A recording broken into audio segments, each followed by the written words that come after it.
Hi, Connor. Ira here.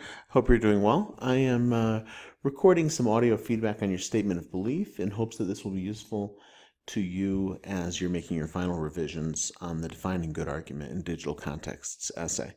So my aim with this feedback isn't to say, oh, you should have done this or you should have done that with a statement of belief. That's not the goal. You did a perfectly fine job on that assignment, and this is a good version of what that is.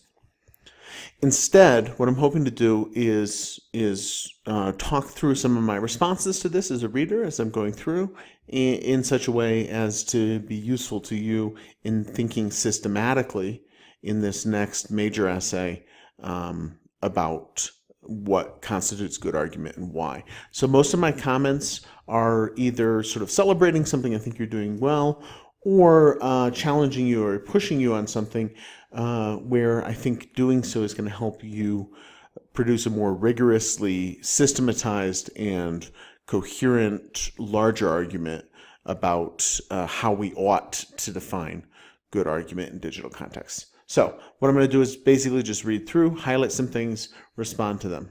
And I think it's interesting, that you start off by saying that basically facts aren't where argument begins. And I think that's interesting because you're explicitly counterposing your position to sort of a common sense position. And I think you do that effectively. I mean, essentially you're saying, facts ultimately have a lot to do with choice. That is to say, when people make arguments, we do so not with reference to some infinite universe of facts where we are highlighting or focusing on all of the facts. Instead, we make arguments on the basis of some things that we take to be facts and not others. So I think that's a useful and probably correct statement about how argument works in general. I want to be a little careful because we can't just call anything a fact, right? So for instance,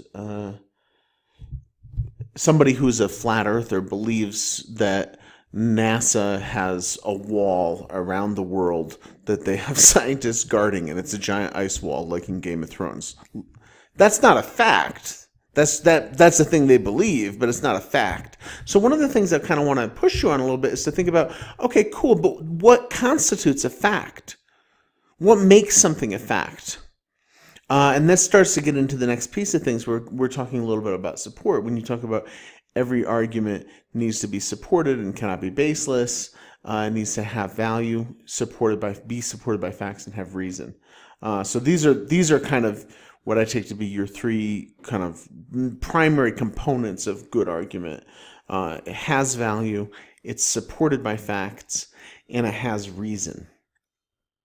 But what you're not doing yet here, and that you're going to do, I think is going to be pretty important for you to do in the major essay, is think about, okay, well, again, first off, what is a fact? What constitutes a fact? What makes some things facts and other things not facts? And then second off, how much fact does good argument need? Because I think you're right. Almost inarguably, it is a fact that, so to speak,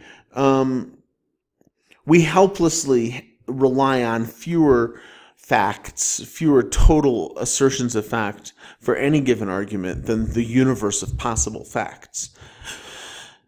And yet we can say that an argument is not enough fact-based if it ignores relevant facts, if it dismisses facts that would be considered germane by other people. Now, I'm not saying that you should include those considerations in your definition of good argument, but I do think they're worth thinking about. So when you're you're reading or watching or engaging with and listening to, engaging with in some other way, an argument, do you count just any amount of fact as adequate, or is there some sort of amount of being supported by facts there's like a threshold, and what makes that?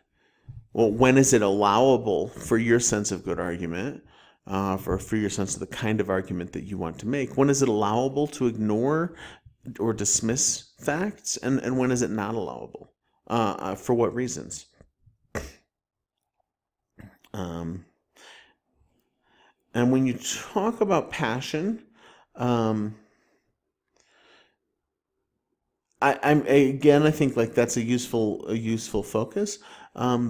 But I'm not totally sure I understand what you mean by arguing without passion or arguing with passion.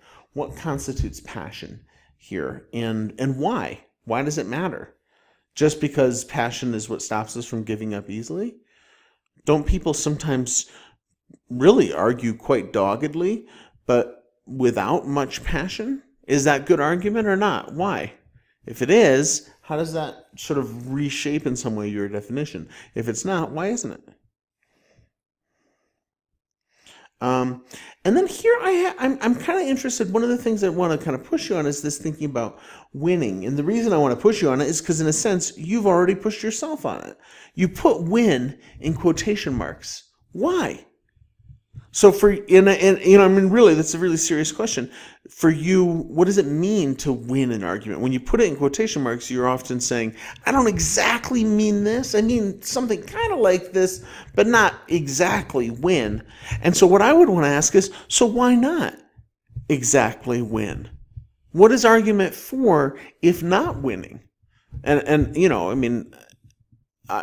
I think there's a lot of possible answers to that. I think there's a lot of possible. What role does winning arguments play? What does it mean to win an argument? How do you know when you have won an argument? Can you have a good argument without winning or without even trying to win? Where's the line there? I think, there's a line of accepting defeat, but you don't back down easily, so on and so forth. And you want people to really contest arguments strongly. And I think that's fair enough. I mean, really, the point of this is your definition. But at the level of rigorous coherence again, not for this statement of belief, it's totally fine for the statement of belief. But at the level of rigorous coherence for the larger theoretical argument, one of the things I think is going to be important for you to do is make very clear what you mean by winning arguments and why you value that. Why should other people value that? Why is that good as you see it? And what are its potential limitations, and why is it good despite those limitations, etc.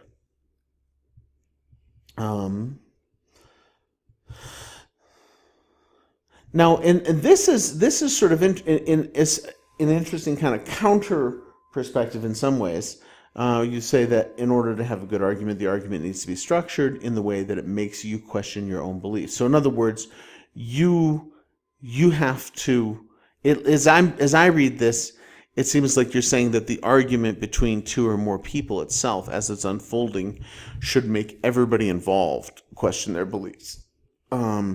And I think that's really interesting, and I'm not sure if I totally understand how that fits in with the other elements that you discuss above, right? So you're talking above about being based in, supported by facts, being supported by reasons, which by the way, having reason needs to be explained a little bit. Having value needs to be explained a little bit.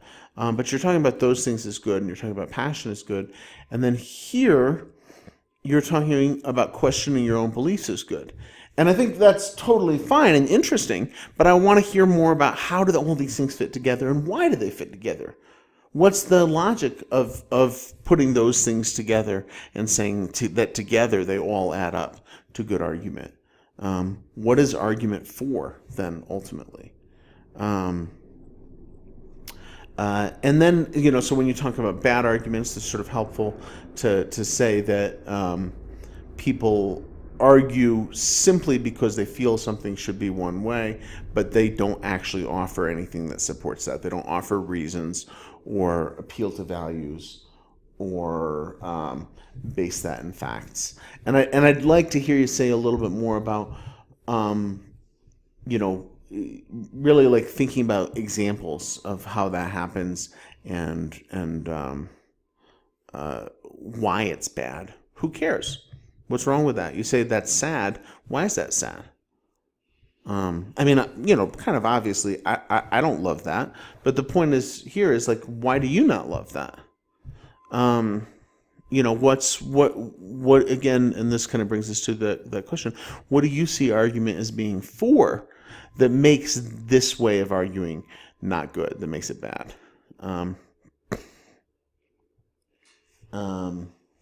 Now, just kind of like a final thought, you say that both sides, and we should probably say multiple sides, because an argument can have lots of different sides, right?